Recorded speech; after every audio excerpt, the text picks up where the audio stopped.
Hello दोस्तों, स्वागत है आपका आपके अपने यूट्यूब चैनल किस्मत कहानी पर। आज मैं फिर लेकर आई हूँ एक और दिलचस्प कहानी। तो बढ़ते हैं कहानी की ओर। एक जंगल में एक चूहा और एक कबूतर रहता था। दोनों बहुत अच्छे मित्र थे। कबूतर चूहे की दोस्ती को देखकर किसी को भी ये समझ नहीं आता था कि एक जमीन के अंदर रहता है और दूसरा पेड़ के ऊपर। फिर भी इन दोनों में इतनी गहरी दोस्ती कैसे हो सकती है?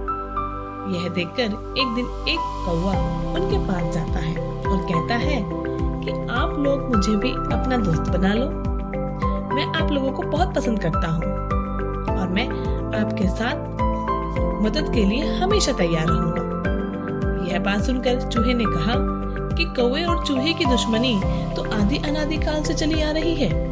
भला चूहे की दोस्ती कौवे से कैसे हो सकती है? कौवा चूहे का जानी दुश्मन होता है। हम तुम पर कैसे विश्वास कर लें? यह बात सुनकर कौवा गिड़गिड़ाने लगा कि अगर तुम लोगों ने मुझे अपना दोस्त नहीं बनाया तो मैं बिना कुछ खाए पिए ही अपने प्राण त्याग दूंगा। कौवे की बहुत मनाने और बार बार विश्वास दिलाने पर कबूतर ने कहा कि चलो एक बार हम इसका विश्वास कर लेते हैं और इसे अपना दोस्त बना लेते हैं। इस तरह कौवा, कबूतर और चूहा तीनों दोस्त बन गए। दिन यूं ही बीतते गए और उन्होंने देखा कि कौवा एक बहुत अच्छा मित्र है और हमेशा उनकी मदद के लिए तैयार रहता था। कौवा सच्चा था, वह अपने दोस्तों को बेइंतहा मोहब्बत करता था। तीनों दोस्त एक साथ मजे से रहते थे और सुख दुख में एक दूसरे का साथ देते थे। कुछ समय पश्चात उस जगह पर भयानक अकाल पड़ा। नदी नाले सूखने लगे, पेड़ पौधे घास सभी सूखने लगे और जंगल में खाने की बहुत किल्लत हो गई। कौवे ने कहा कि दोस्तों, अब यहाँ पर रहना उचित नहीं है। यहाँ पर रहेंगे तो भूखे मर जाएंगे। यहाँ से बहुत दूर दूसरा जंगल है जहाँ पर मेरा दोस्त है और वहाँ का जंगल हरा भरा है। वहाँ पर खाने की खूब सारी चीजें हैं। हम लोगों को वहाँ पर जाना चाहिए। वहाँ पर हमारी मदद के लिए मेरा दोस्त हमेशा तैयार रहता है। पहले तो कबूतर और चूहे को यह उपाय अच्छा नहीं लगा, लेकिन बाद में सोचकर उन्होंने कौवे की बात मान ली और तीनों जंगल के लिए रवाना हो गए। कौवा चूहे को अपनी चोंच में दबाकर उड़ने लगा, साथ में कबूतर भी उड़ने लगा। वे लोग बड़ी सावधानी से आगे बढ़ने लगे। दूसरे जंगल में पहुंचने के बाद उन्होंने देखा कि यह जंगल तो वाकई बहुत हरा भरा है और यहाँ खाने का भंडार है। कौवा एक तालाब के किनारे उतर गया और चूहे को भी नीचे उतार दिया। कबूतर भी कौवा के पास जाकर उतर गया। फिर कौवे ने अपने दोस्त को जोर जोर से आवाज लगाई। तालाब से निकलकर उनके पास एक बड़ा सा कछुआ आया और उसने कौवे से कहा, मेरे दोस्त, तुम कितने दिन बाद आए हो? कहो तुम कैसे हो? सब कुछ कुशल मंगल तो है ना? तब कौवे ने सारी बात अपने दोस्त को बता दी। चारों दोस्त उस नदी के किनारे हंसी खुशी रहने लगे। कुछ दिन बाद जब यह चारों तालाब के किनारे बैठकर बातें कर रहे थे, तभी एक हिरन भागते भागते उनके पास आया। हिरन हाँफ रहा था, उसकी सांसें फूली हुई थी। कौवे ने कहा, ओ भाई हिरन, कहाँ चले जा रहे हो? तुम इतना डर क्यों रहे हो?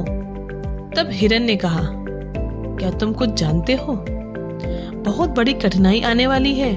यहाँ पर कुछ दूर नदी के किनारे एक राजा ने अपना डेरा लगाया है। इस राजा के सैनिक बहुत ही क्रूर और अत्याचारी हैं। कल वे इधर ही शिकार के लिए आएंगे।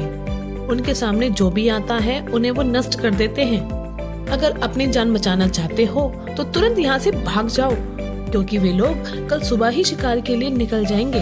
हमारे पास समय बहुत कम है। यह बात सुनकर सभी परेशान हो गए और चारों दोस्तों ने हिरन के साथ कहीं दूर जाने का निश्चय किया। अब पांचों जानवर दौड़ते दौड़ते दूसरी जगह पर जाने लगे।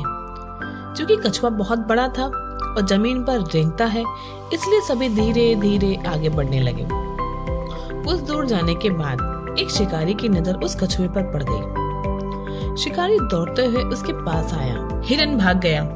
कौवा और कबूतर पेड़ पर चढ़ गए। चूहा बिल में घुस गया, लेकिन कछुआ कुछ न कर पाया और उसे शिकारी ने पकड़ लिया और उसे अपने जाल में भरकर चलने लगा। यह देखकर सभी दोस्त बहुत परेशान हो गए और सोचने लगे कि कैसे इस संकट से छुटकारा पाया जाए। और अपने दोस्त की जान बचाई जाए। उन्होंने एक तरकीब निकाली। जैसे ही नदी के किनारे शिकारी ने जाल को नीचे रखा और खुद हाथ मुंह धोने के लिए नदी के नीचे उतरा, वहीं पर कुछ दूर हिरन जमीन पर लेट गया और मरने का नाटक करने लगा। इतने में कौवा आया और उस हिरन पर चोंच मारने लगा। यह देखकर शिकारी ने सोचा कि यह हिरन अभी अभी मरा होगा, उसका मांस भी तरोताजा होगा।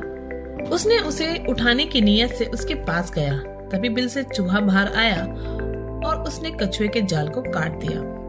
कछुआ जल्दी से निकलकर तुरंत ही नदी में कूद गया और उसकी गहराइयों में गायब हो गया। चूहा बिल में घुस गया। शिकारी के नजदीक आते ही कौवा उड़ गया और हिरन भी तेज दौड़ लगाते हुए जंगल में छिप गया।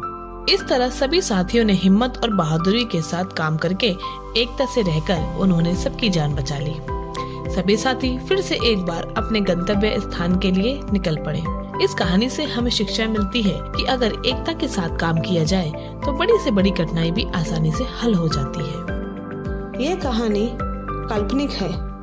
इस कहानी में दिए गए सारे पात्र, सारी बातें और जगह भी काल्पनिक है। किसी की भी भावनाओं को ठेस पहुंचाना चैनल का उद्देश्य नहीं है। मिलते हैं फिर एक और दिलचस्प कहानी के साथ। तब तक के लिए धन्यवाद।